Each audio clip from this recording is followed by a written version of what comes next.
Policy Director, Jen Klein.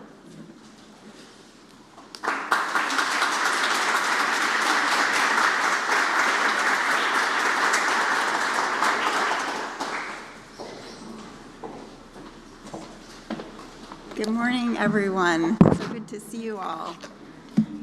I just want to start by thanking everyone for being here and for tuning into the live stream for those who are not actually physically in this room. As you heard, my name is Jennifer Klein, and I am the Assistant to the President and Director of the Gender Policy Council here at the White House, where I have the privilege of working with so many of you in this room and every day on a range of issues that affect women and girls and gender equity and equality on behalf of President Biden and Vice President Harris. As you all know, if you haven't heard it from him directly, I'm guessing you haven't actually been in, even listened to a speech that President Biden has made, because one of the things he will say over and over and over again is how he is one of the original authors. He is, in fact, the original author of the Violence Against Women Act, and really has been a champion for survivors before that and since then. So that law is celebrating its 30th anniversary in September, and that is in large part a testament to his leadership and, of course, to so many in this room and around this country.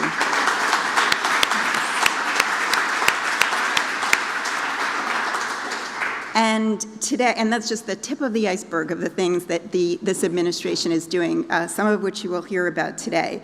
So today we're here because I have the great fortune of kicking off this exciting event to mark the 1-year anniversary of the first ever U.S. national plan to end gender-based violence.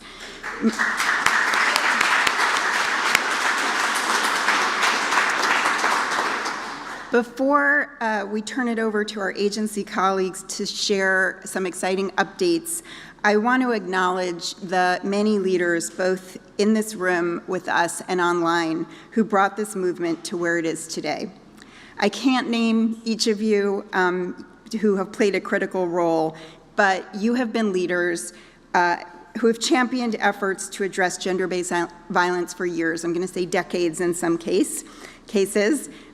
Previous senior advisors on gender-based violence from across different administrations, agency leaders from across this administration, and advocates and survivors whose tireless and courageous leadership has changed the world and the way we do this work.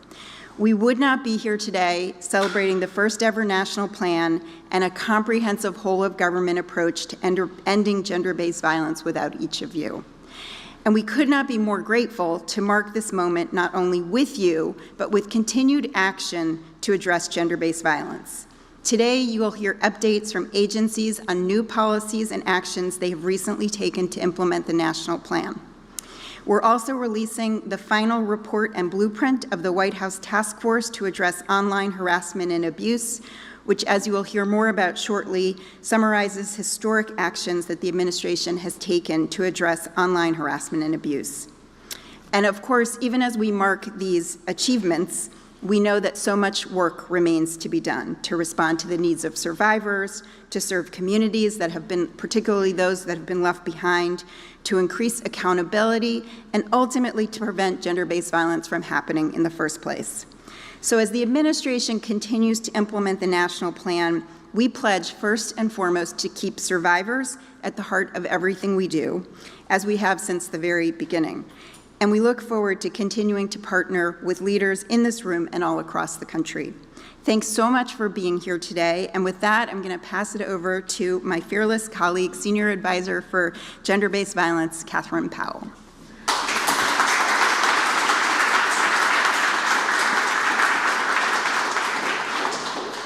Speaking of fearless, it is such a joy to see Jen Klein in action each and every day.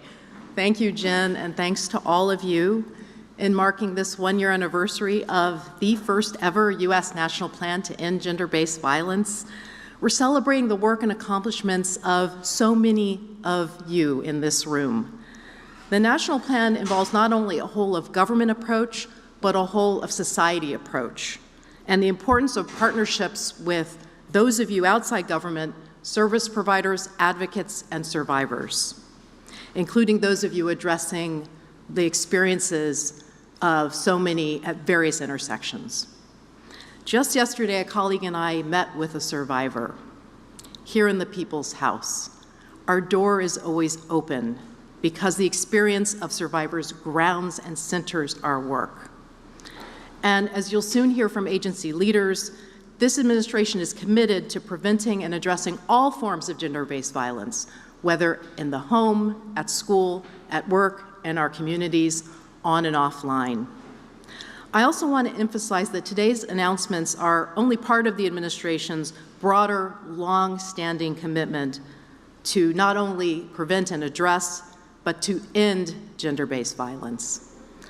With that, I'm excited to introduce our first speaker, Robert Shriver, the Acting Director of the Office of Personnel Management. Over to you, Rob.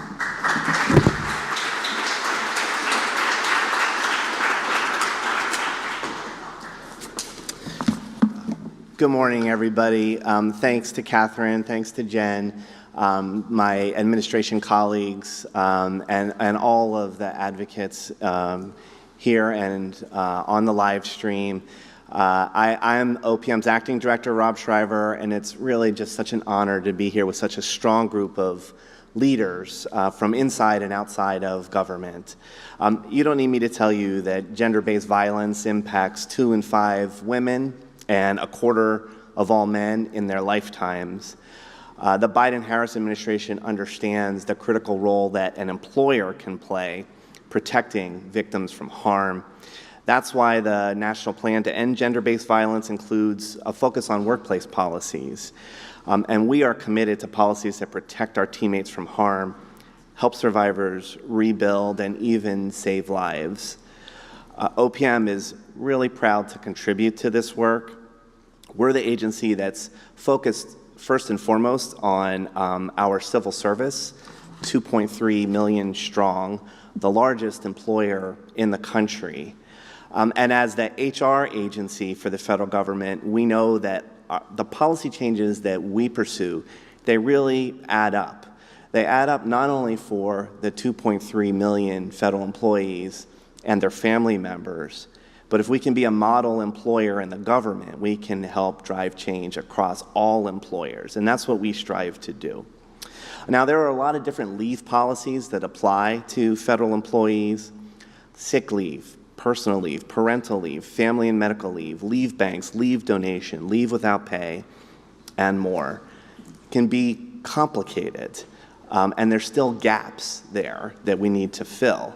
And for someone who's facing gender-based violence, time off is more than a break from work, right? It might be the critical time that that person needs to address what could be a dire situation. And folks have endured so much already. We want to make it as easy as we can for employees to know the options that are available to them. And as I mentioned, there's all of those different leave programs, and it's really hard to navigate and apply them to your specific circumstances. So what OPM is doing today is we're issuing guidance consistent with the presidential memorandum on supporting access to leave for federal employees and to advance the national plan to end gender-based violence. Our guidance directs agencies to expand leave access and options for federal employees who are impacted by gender-based violence. And there's a broad definition. This includes domestic violence, dating violence, sexual assault, stalking, and more. It applies regardless of the offensive behavior taking place in person, online, or through an app. And it applies if the conduct occurred in the past but continues to affect the employee. Just like so many of our policies that have needed to be updated in the wake of the pandemic, these policies recognize that the workplace at times can be the home, and gender-based violence can take place in the home, and so it provides information on the leave options that are available to people in those circumstances as well. We also have a fact sheet that we're releasing along with our guidance, and this is meant to both help agencies and agency HR understand the way that these leave policies apply, and the workforce itself. We need to both be educating the workforce and HR. So that's what we're doing through the guidance and our fact sheet. There are so many situations where these policies will make a critical difference. For example, someone may be seeking medical treatment, including mental health services like counseling or therapy. They may be receiving services from a support organization or a group. They may be making plans for their own safety or obtaining a protective order or participating in child custody proceedings. These are just examples of all of the types of activities that we know victims are facing and they need to address, and they need to have paid time off in order to do it. Federal employees live their values through their service every single day, and it's only fitting that those values guide our workplace policies too. So today it's an honor to be part of this critical work and to share the stage with the leaders in the Biden-Harris administration and to try to live up to the example that the President himself has set. Thank you so much, and I'll pass the floor back to Catherine.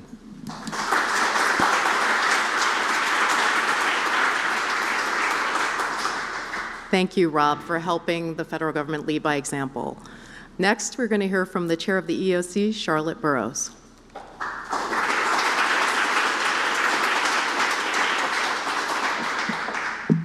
Good morning. What a pleasure to join all of you for this important anniversary. I am so humbled to be in such amazing company.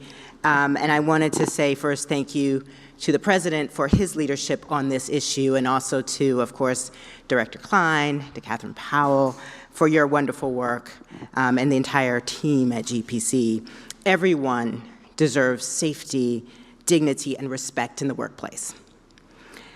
Unfortunately, and our experience at EEOC has found that too often in our investigations, that's not the reality for so many, because workplace harassment in all its forms really remains widespread. And for the last 5 fiscal years, over 1/3 of all of the charges that come to the EEOC are received that are including some form of a harassment claim. In FY 2023, those charges alleging harassment increased, unfortunately, to over 30,000 in that 1 year. And sexual harassment charges in particular, gender-based harassment in particular, also increased. We see that harassment occurs in every industry, every occupation, from farms to restaurants, the factory floor to the retail store, and hotel rooms to boardrooms. Harassment has significant economic consequences: fewer hours, lost pay, demotions, damage to reputation. Sometimes women are forced to leave a job or a profession, all affecting current and future earnings. And the lack of economic security or a precarious working situation can really make it harder for someone to exercise their rights, and they risk retaliation, their job, and their safety. So it is very significant, and I am very grateful that this administration's first ever national plan to end gender-based violence adopts a whole of government approach to ensuring that the economic security of survivors, including preventing and addressing gender-based violence at work, and informing workers about their rights. So for nearly 6 decades, our agency, the Equal Employment Opportunity Commission, has been dedicated to eliminating discrimination, including harassment and retaliation, as a barrier to employment and widening the path to economic opportunity for all. And as the national plan acknowledges, addressing systemic harassment in workplaces has long been a strategic enforcement priority for this agency, and issuing updated guidance has long been a personal and agency-wide goal for us as well. Today, I am very pleased to announce that the EEOC recently released our updated enforcement guidance, which is truly a comprehensive, critical resource for preventing and addressing workplace harassment.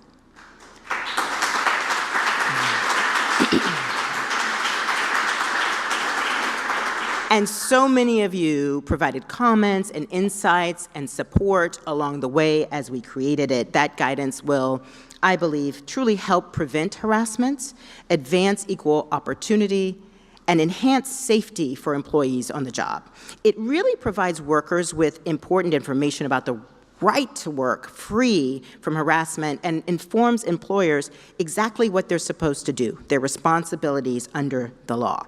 The guidance has more than 70 examples that discuss harassment on all bases covered by the laws that EEOC enforces, including several examples of gender-based violence.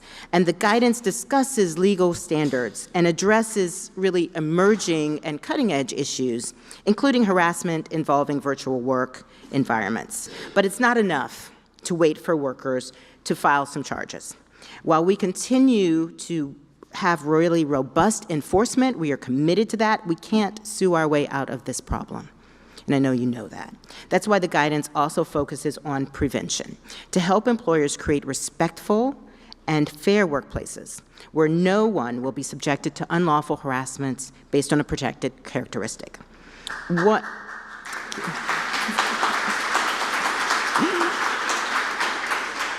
One of the agency's other strategic enforcement priorities, consistent with the national plan, is to protect vulnerable workers and persons from underserved communities. Our guidance reflects this commitment by providing examples that illustrate harassment of older workers, immigrant workers, and persons with intellectual and developmental disabilities, among others. And in January, we launched our new REACH initiative, which ensures that the EEOC's outreach and education efforts are reaching workers who often are the very least likely to find us on their own, despite their great need. We want to ensure that workers have access to our resources and know their rights, including the most vulnerable workers and those who live in parts of the country that are geographically removed from an EEOC office. So we've been holding in-person and virtual listening sessions led by my colleague, Commissioner Kotegal, with a broad range of stakeholders across the country, including a session last week on gender-based violence at work. As we approach the 60th anniversary of the Civil Rights Act of 1964, we must remain committed to equal opportunity for all. The EEOC's new guidance is a critical tool for ensuring that the doors of opportunity will open continuously wider so that the landmark law continues to protect all of us. Thank you.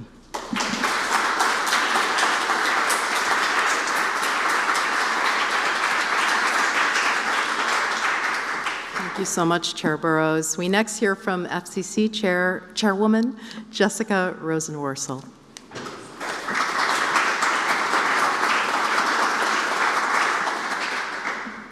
Good morning. Thank you, Catherine. Thank you, Jen, and everyone here at the White House Gender Policy Council for inviting me to join you.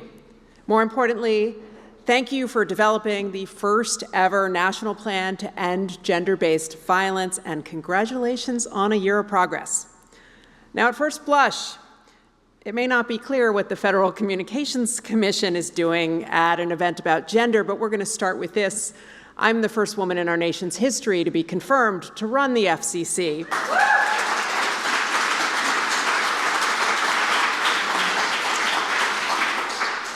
It took too long, so we don't have time to spare. And when I think about digital technologies, I see how they're woven into everything we do in life.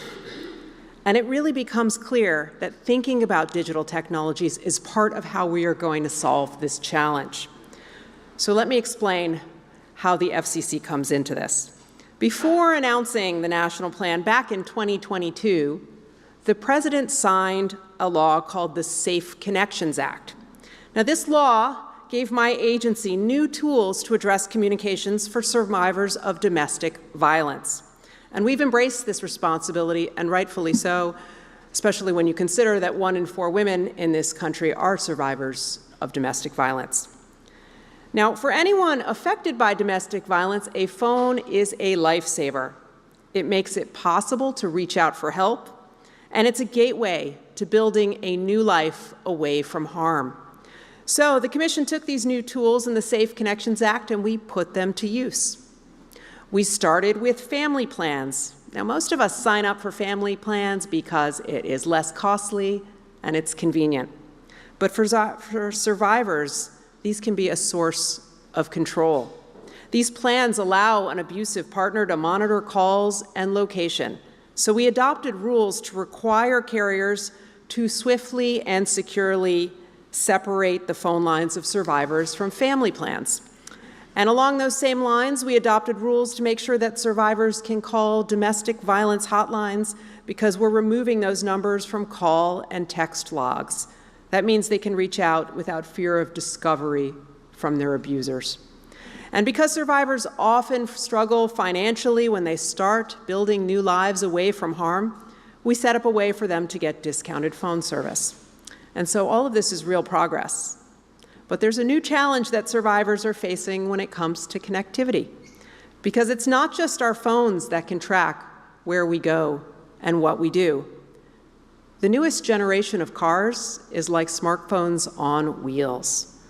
They come with built-in connections that can help you locate your car in a vast parking lot or call for emergency help when you get into a crash. But in the wrong hands, these connections and this data can be used to do real harm. Late last year, the New York Times ran a story about the ways connected cars are being weaponized by abusers to stalk and harass survivors. A huge problem is that much like family plans for phones, the survivor's use of the car is tethered to their abuser. The survivor calls the car company looking for relief only to be told there's nothing that can be done. Now, I don't think that answer is good enough, because like a smartphone, access to a car is a lifeline for survivors. It's a means of independence, and it's often essential for anyone who's seeking employment and support. That's why last month, the FCC started a rulemaking to explore ways to empower survivors to separate the connections in their cars, just like they can separate phone lines on family plans. To do this, we're taking our cues from the communications law and also this new law known as the Safe Connections Act. The bottom line is that no survivor of domestic violence and abuse should have to choose between giving up their vehicle and allowing themselves to be stalked and harassed by those who access their connections and sensitive data about where they go and what they do.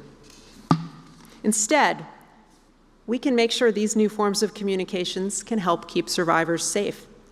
And working with people like those who are in this room, I'm convinced we're going to be able to do just that. So thank you again to the White House Gender Policy Council for your leadership and your partnership. I look forward to our continued collaboration, and I really appreciate you having me here today.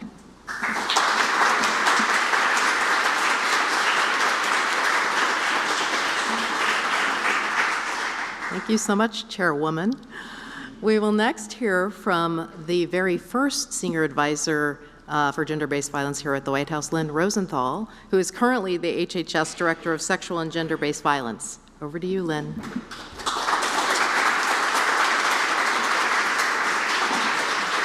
Thank you, Catherine. Well, you're not really supposed to start remarks at a podium in the White House by, okay, wow. It's not really.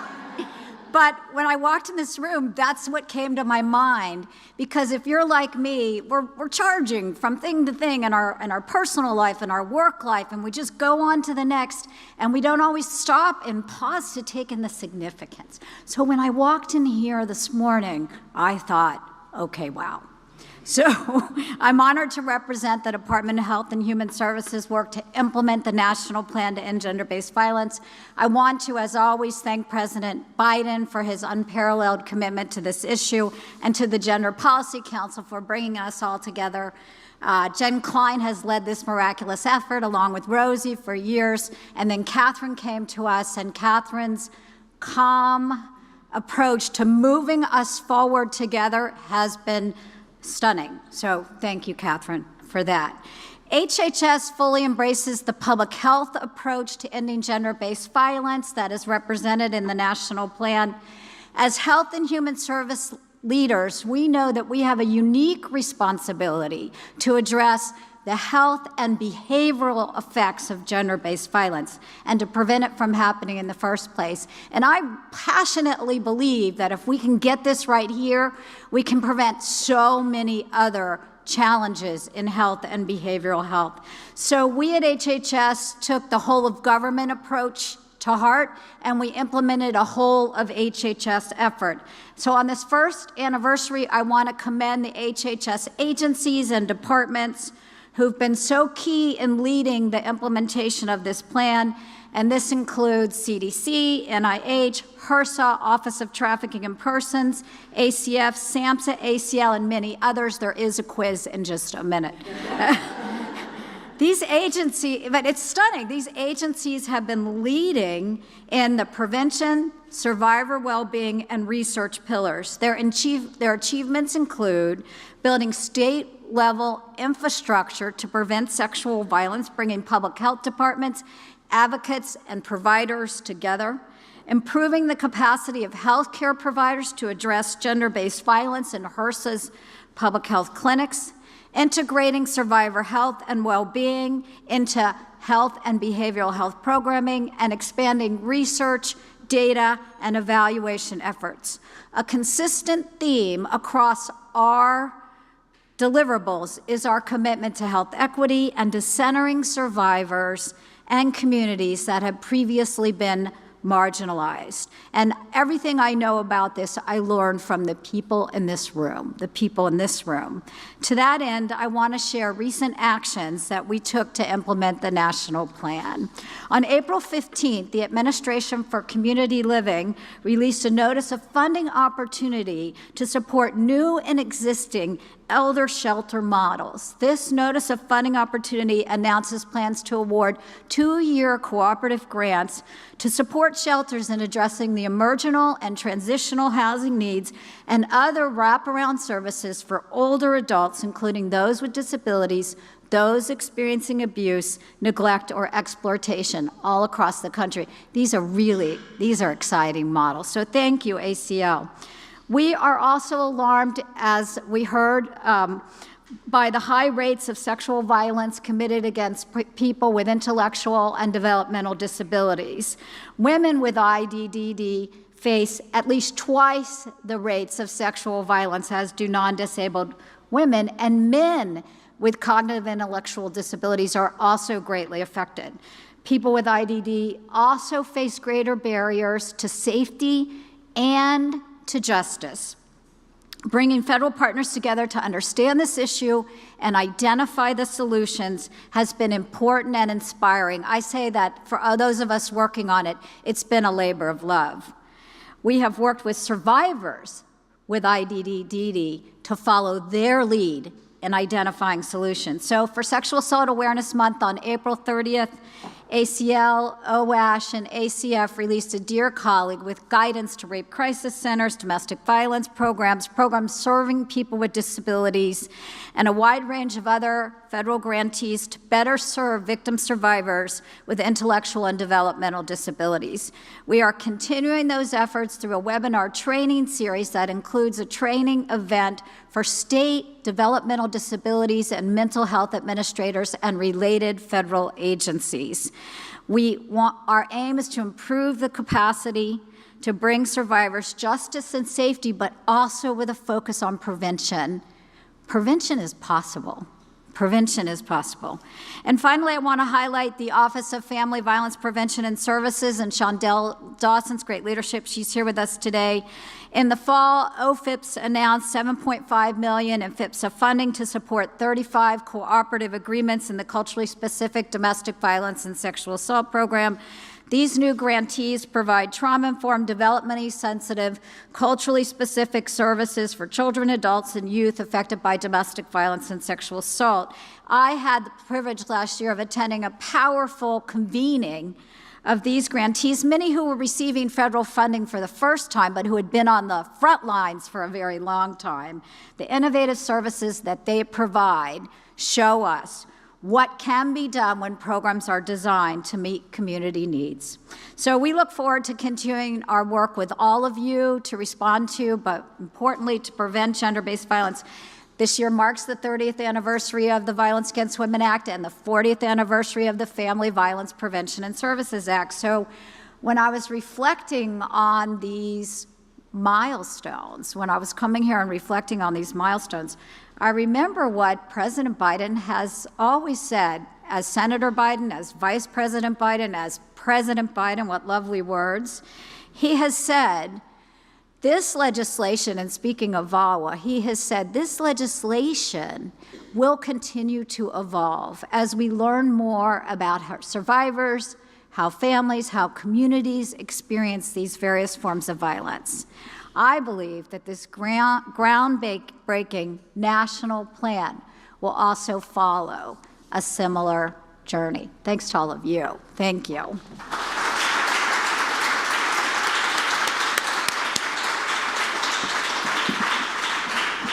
Thank you, Lynn. And our last report out for this part of the program is from my immediate predecessor as the White House advisor on gender-based violence, Rosie Hidalgo, who is currently the Justice Department's Director for the Office of Violence Against Women. Rosie.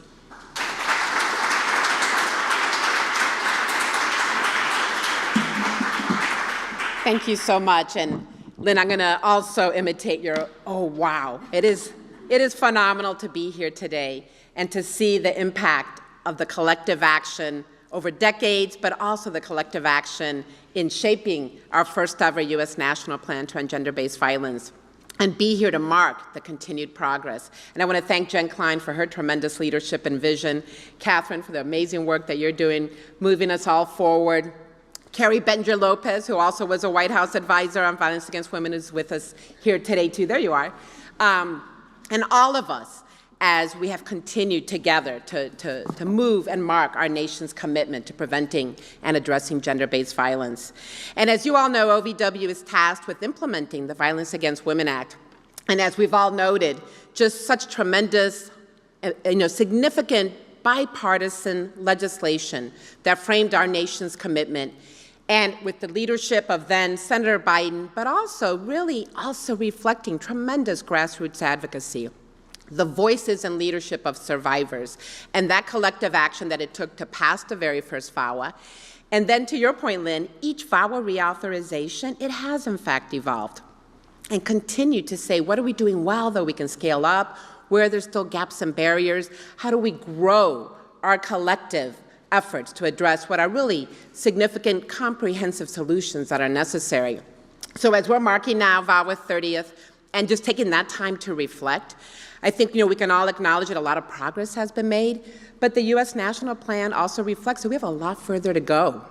And that's what's exciting about the plan, is that it says, how do we pull together in one place a blueprint, a framework that really, again, reflected all the stakeholder input. It has these key guiding principles that are such a North Star that really reflects the voices and leadership of survivors and advocates, the voices of those from historically marginalized and underserved communities, and a vision of hope, but hope rooted in action. So I love the second part of it, which is actually strategies for action. So we all continue to come together. And as we're reflecting on VAWA 30th, we sort of see that one of the hallmarks of VAWA is fostering a coordinated community response. So many of our grants do that. Our grants call in people and say, we need everyone at the local level. It's not just law enforcement or victim advocates or courts, it's everyone, plus community-based organizations and faith-based and educational institutions. And our grants try to foster that. And we see that where it's working well, and as the OVW director, as I've been able to travel around the country, it's remarkable when it's working well and the huge impact. But the national plan, what's so exciting, is it helps us say, what's our federal coordinated community response?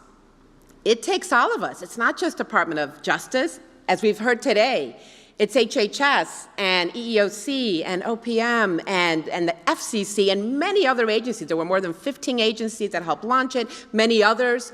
And it's like, what is our federal coordinated community response? To all of us, see the role that we can play. And so that gives great hope for how we continue with our strategies for action. And I've been able to see over this year, and thanks to the GPC that has convened us quarterly with a federal interagency working group, looking at the different pillars, seeing how we can strengthen collaboration. Even with OPM for Sexual Assault Awareness Month, we held a convening across many federal agencies called Feds at the Forefront. How do we pause during Sexual Assault Awareness Month and lift up promising practices, learn from one another? We're launching a whole communities of practice to go further, because it's like that saying, you can go fast alone, you can go farther together.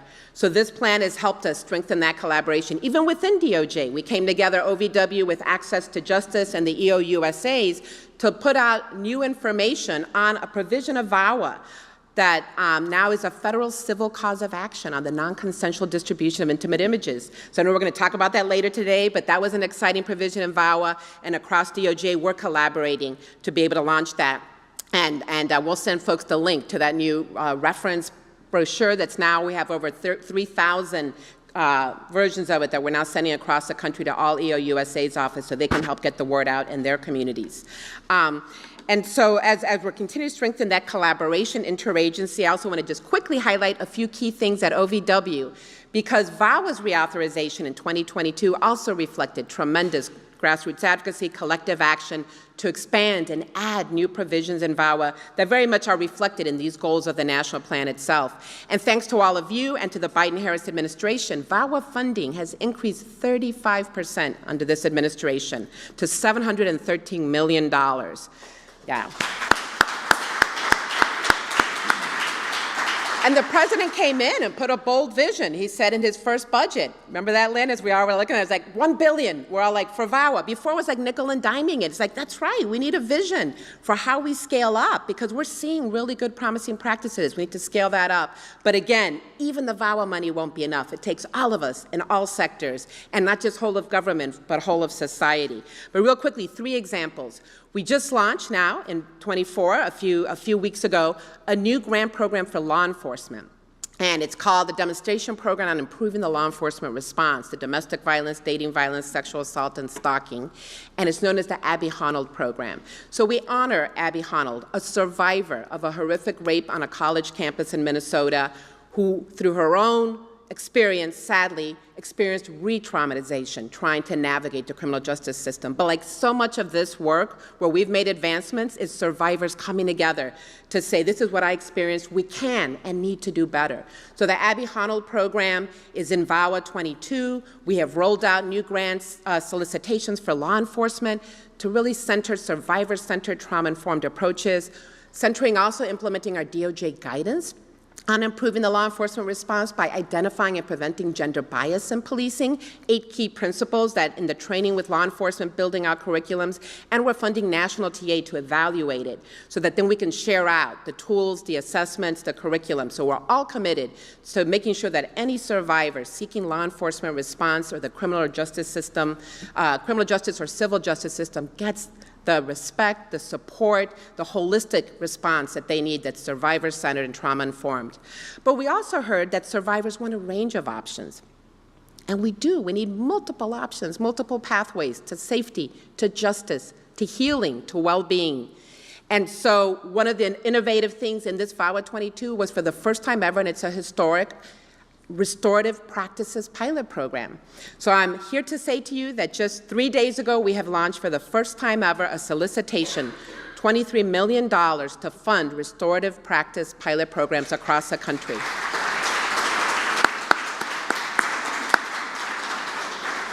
And we have also announced 3 new national training and TA providers, and we've put out for the first time a solicitation of $8 million that will help evaluate and work with each of these sites carefully to make sure it's victim-centered, trauma-informed, and multiple pathways to healing. So it's not either or, it's both and. And finally, the third thing I want to mention is our tremendous commitment, along with all of you, to advancing tribal sovereignty, to taking leadership, hearing from the leadership in Indian country of Alaska Native communities and American Indians. We participated in the Not Invisible Act Commission, led by our amazing DOI Secretary Deb Haaland, heard a lot from survivors and survivor families of the issues of missing or murdered Indigenous people, and where there are intersections with domestic violence, sexual assault, trafficking, stalking. One of the recommendations of the NIAC Commission was to fund healing and response teams based on a tribal care model that would work more holistically with communities. So I'm here today to announce that we just, also a couple days ago, for the first time using some innovation fund money that we had from VAWA, have put out a solicitation of fund healing and response teams in Indian country. And so that's an exciting opportunity where we're going to have, again, a national support, but be able to fund tribal government, tribal coalition, urban Indian organizations together to develop that model, evaluate it, and share it out.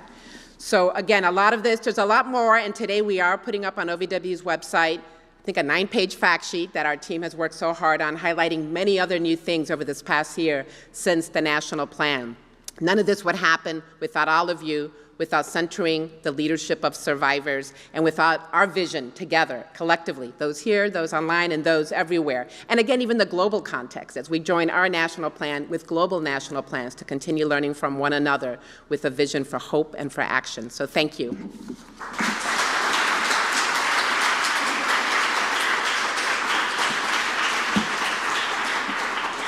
Thanks to each of you for your leadership in addressing gender-based violence. As our speakers have demonstrated, implementation of the national plan has occurred across all the pillars in the plan, and that includes online safety. As Jen previewed today, we released the final report and blueprint of the White House Task Force on Online Harassment and Abuse. I now turn to my colleague Kaylin Crockett, my colleague in the Gender Policy Council, to discuss the work of the task force and today's final report. I invite Kaylin and our guest Marian Franks up to the stage. Over to you.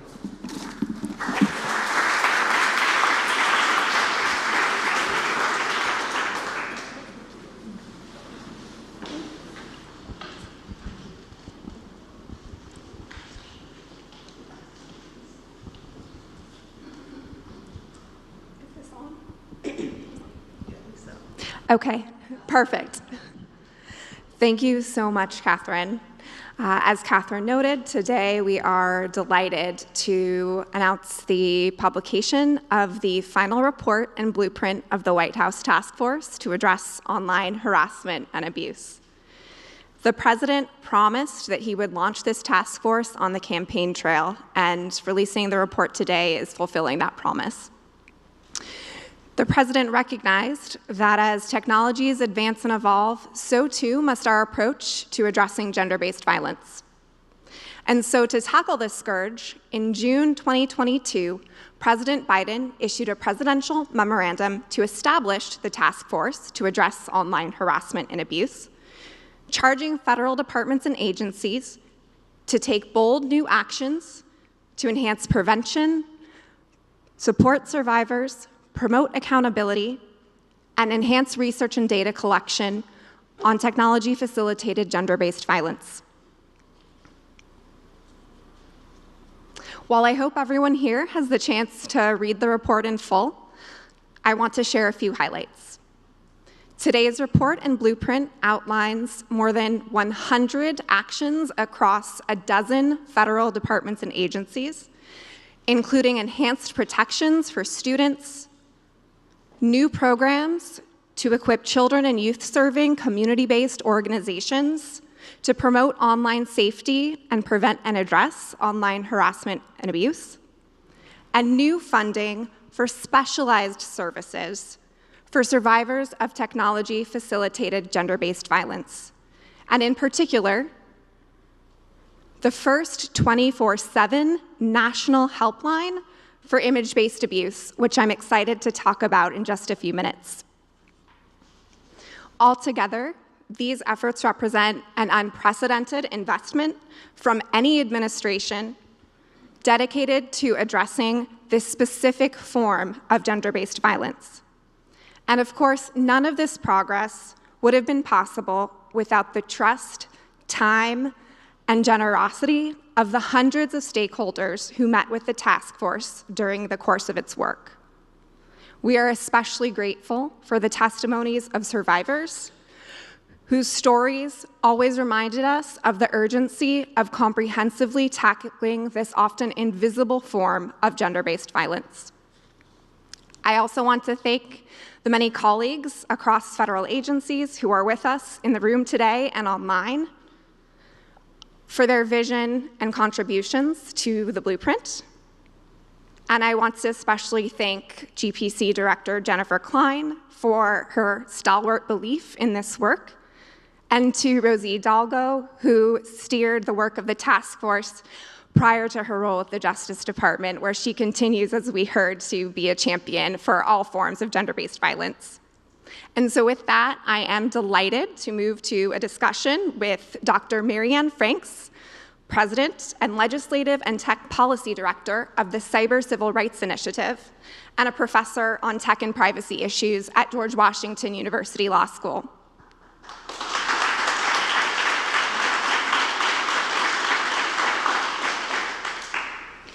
So Marianne, the release of the blueprint today is certainly a milestone for the administration's work to address online harassment and abuse, but we know that this issue isn't actually new, and it's one that you and others have been advocating to address for many years. And while we're extremely proud of the actions outlined in the blueprint, we know it's not enough to fully tackle this problem.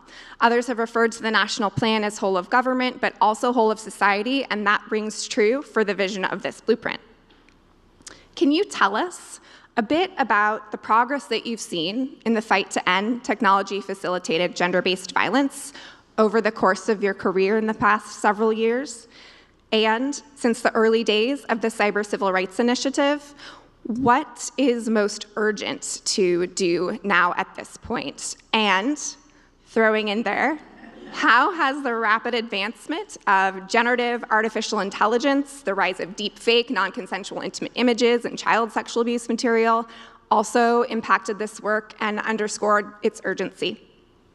I see that we're starting off easy, so thank you so much, Kaylin, for the introduction and for allowing me to have this opportunity to say a little bit about what we've seen transformed in the last decade or so. And if you had told me back in 2012, when I was first writing about some of these issues relating to online abuse as a law professor, then at the University of Miami, that sometime in the future, not too distant future, we'd be having a conversation at the White House about these priorities, I don't think I would have believed it. And I want to say back then, in 2012, I had just published, or had recently published, my first law review article. And it was about my concerns that at the moment, and it's maybe harder to think about this, to put ourselves back in this mindset, but there was so much enthusiasm about the internet that it was going to be, that it was in fact going to democratize everything, was democratizing everything, everybody was going to have free speech, there were going to be no problems. And my concern, because I've always been a pessimist, was that maybe that wasn't what was going to happen. Maybe the internet was actually making things worse. And to the extent that we had already seen that the law didn't do a good job of dealing with gender-based violence, how was the internet making it worse? And so the piece was titled Unwilling Avatars, and I was talking specifically about things that happened to women's bodies online and the kinds of ways that they were being exploited, stalked, harassed, surveilled.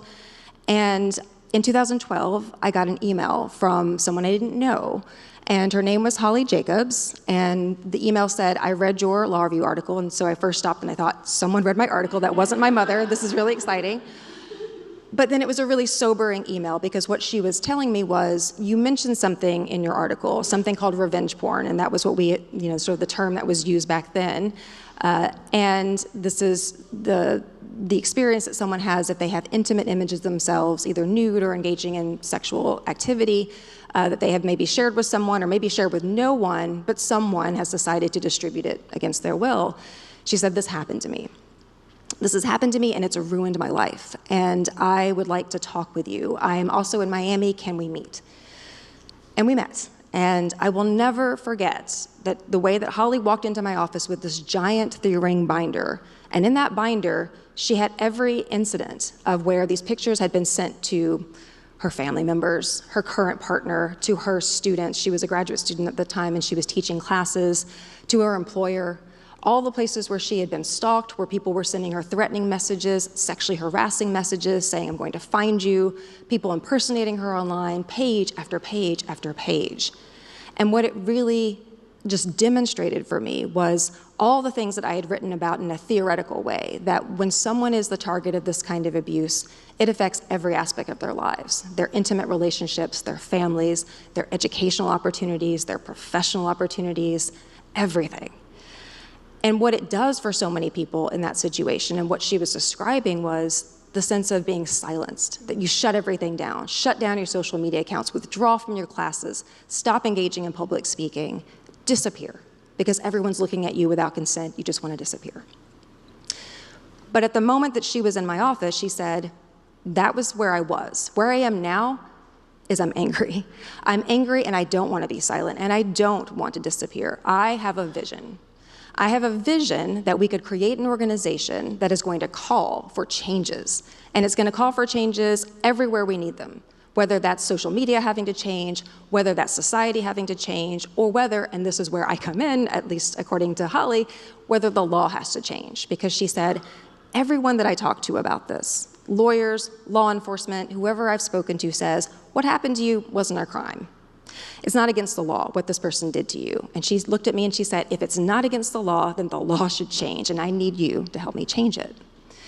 That is basically how we began the Cyber Civil Rights Initiative. One of the first people I thought to call after she presented me with this project and this idea and this vision was my colleague and friend, Danielle Keats-Citra, and many of you in this room know who she is, a professor at UVA Law. And she had written a piece in 2011, published in 2009, that was called Cyber Civil Rights. And we all connected, we had conversations, and we realized that's what we want to call this organization, and that's the approach that we want to take in our battle against image-based sexual abuse. And we're going to tackle it from legislation, we're going to talk about it from the social media aspect, and we're going to have a vast category of social support, which is both going to include individual victim support, but also try to raise public awareness and to offer trainings and insights. So that's where we started in 2013 when everything started coming together. At that time, there were only 3 states in the United States that had laws against non-consensual pornography. 3. Today, there are 48, and that is also, thank you, there are 48. And Washington, D.C., which is great, and also Guam and Puerto Rico. So we're getting there, right, with these laws. And that's been after more than 10 years of trying to advocate for our model legislation and to encourage it as a template. So that's been exciting. Back in 2012 and 13, when we were knocking on the virtual doors of Twitter and Facebook and other places and saying, please do something about this problem, ban it from your platforms, give victims a way to get that material down, they wouldn't answer our calls, right? So they were not paying any attention and saying, it's all free speech, we can't censor anything. So what has happened in the decades since, every major social media platform now has policies against what is often called NCII, non-consensual intimate imagery, and some sort of procedures, however good or bad, procedures for taking that material down. So that's huge. And then in the social aspect of things, we have really, I think, seen kind of a sea change when it comes to the way that people respond. So it's not that we've fixed the victim blaming problem or that people always are respectful or understand what this really does to a victim or a survivor, but things have gotten a lot better. There's such an acknowledgement now that this is a real form of abuse that has devastating impact, and that's been huge. Now, all that being said, that's the good stuff. The limitations that we're facing, and I see the limitations and challenges as being more or less 3, really. One is, when I said, and I'm really excited about the fact that we've come to 48 states and various territories, is that the vast majority of those laws are quite ineffective. They're not as strong as they could be. They have various definitions across jurisdictions, makes it really hard for victims to navigate. And so what we have needed, first of all, is for those laws to get better, and we keep trying to encourage states to do better. And we need Congress to act. We need a federal definition that is going to be uniform across the U.S. We do have, thanks to the VAWA Reauthorization Act in 2022, a civil remedy that offers a good definition, but no criminal prohibition, even though we have introduced a version of it in Congress every year almost since 2016. The current iteration is called the SHIELD Act. Please let your congressmen and women know they should vote on it as soon as possible. When it comes to social media platforms doing better, some of them do better, and then sometimes they change ownership, and then they don't do as well anymore. And so we can't really be dependent on the fact that someone in a position of power at one of these companies might decide at one point to do something good, because it could be reversed immediately afterwards. So what we really need is a robust reform that has to come from the law. It has to come from Congress in the form of reforming Section 230, which I know many of you are aware is a federal law that provides vast immunity to the tech industry, and that really needs to be rolled back if we're going to change the incentives of the social media platforms. And the other challenge, I would say, is that image-based sexual abuse is constantly evolving. People are finding more and more ways to use technology to hurt other people. So to your point about AI, one of the things we're now facing, which I know sadly many of you in this room know personally, is digitally manipulated non-consensual intimate imagery, so sometimes called deepfake porn, what we call sexually explicit digital forgeries. And these are digitally manipulated images of someone to make it seem as though they're naked or they're engaging in some kind of sex act, even though they haven't. And that is just, as we've seen, has become an epidemic. Everyone from Taylor Swift to high school girls are being affected by this. So we need to do the same thing that we did for non-consensual pornography and continue to try to do, and that is to get good state laws across the United States and get a federal bill in place that really does bring all this together. So we really need to affect that. And the other aspect, I would say, the final aspect of the challenges ahead is the sustainability of the movement against image-based sexual abuse. And when I say sustainability, I mean everything. That is the funding aspect of it, which I know we're going to talk about a little bit, but I also mean we have shifted in the last 10 or 12 years from no one wanting to talk about this to almost everybody wanting to talk about this. And that has been amazing in so many ways. It's also been chaotic because people are coming to the space thinking, oh, this is terrible, I have to do something about this, it needs to happen today. And that energy is wonderful, and it is righteous, and it is passionate. But as unfortunately we have learned over these years, you really can't accomplish everything in one day. I wish we could, we keep trying, but it's really hard, and you have all kinds of limitations that the kind of real work behind the scenes for trying to have lasting change is really boring, and it's tedious, and some days you just want to bang your head against the wall, right, of the compromises you have to make, and the explanations that you have to give over and over and over again. And so I think sometimes people coming into that space without knowing that history are quite understandably frustrated, and they are impatient, and they want things to speed up, and that is completely understandable, especially because so many people in the advocacy space have also been victims and survivors. And so it's fraught for everyone. And for so many of those advocates, burnout is a real problem because this is emotionally traumatizing to have to think about these terrible abuses, especially if you'd experienced them yourself. And those who have chosen to become advocates are also going to be subjected to abuse and harassment because they are engaged in that work. So it is this very fraught space in many ways, and I want to make sure that we are doing everything we can to both honor the past of what has come before and embrace all the new energy and the innovation and the new approaches, to remain collaborative and open, give people the grace to make mistakes and to have disagreements, but to really make sure that the movement is as sustainable as it can be in every sense of the word. Thank you so much, Marianne. So last question. One of the most tangible outcomes from the task force was the expansion of the Image Abuse Helpline and CCRI Safety Center in October 2023 with support from the Department of Justice Office for Victims of Crime. And I want to briefly pause here and recognize OVC Director Christina Rose, with whom that expansion would not have been possible.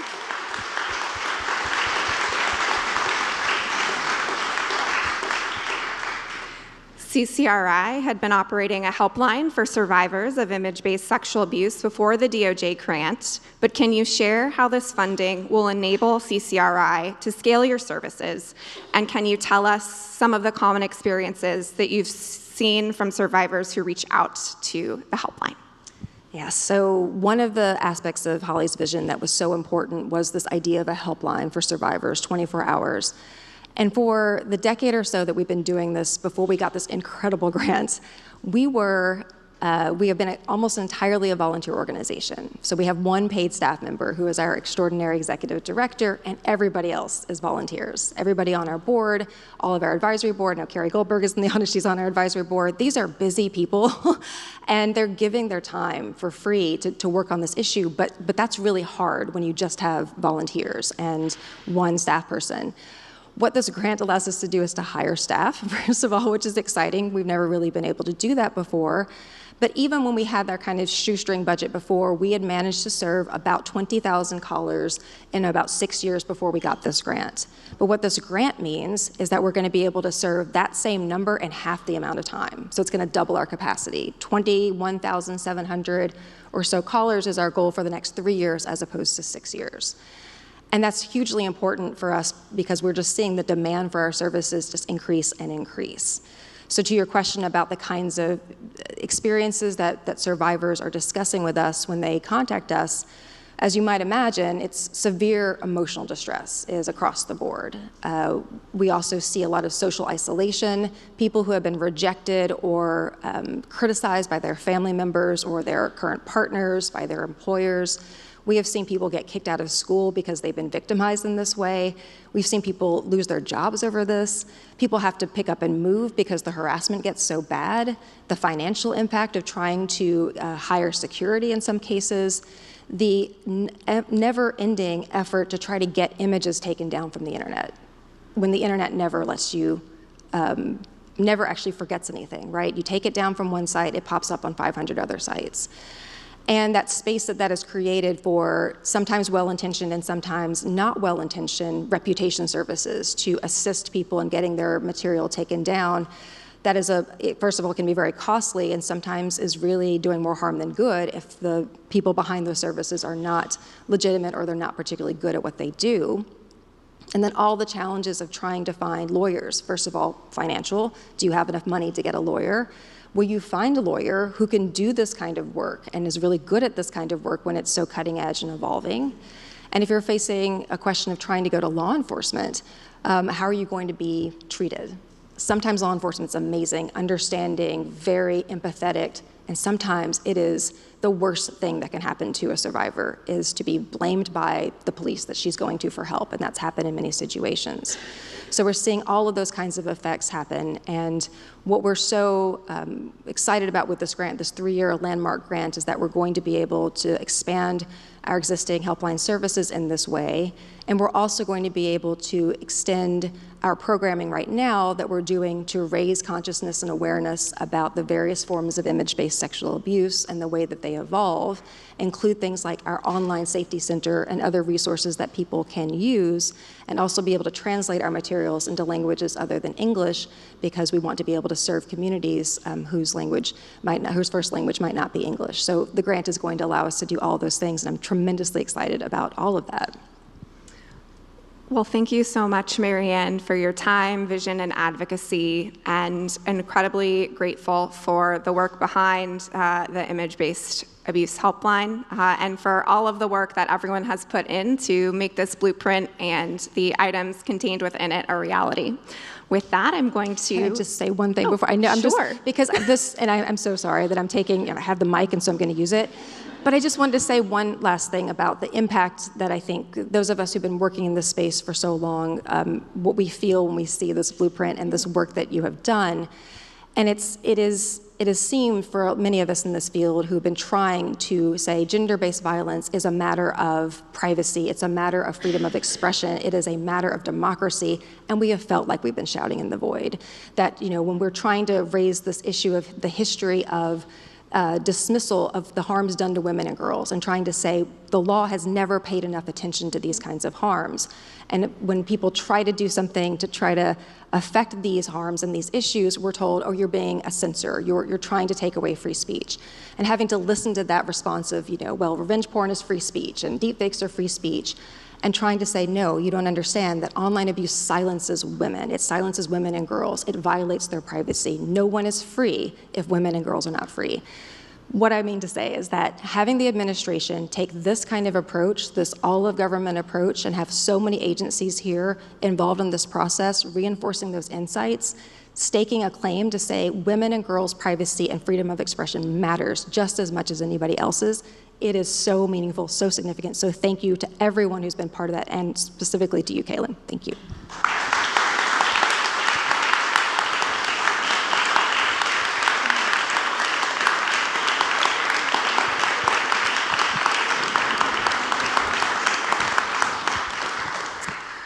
Thank you so much, Dr. Franks. And with that, I'm going to pass the floor to Jennifer Klein.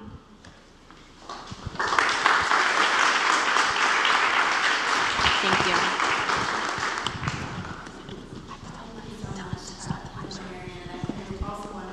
For that last comment. And Kaylin is very modest, but she has also been leading this work globally. And it's incredibly important for the reasons that you just said, which is this is not that this would not be enough, but this is not only an issue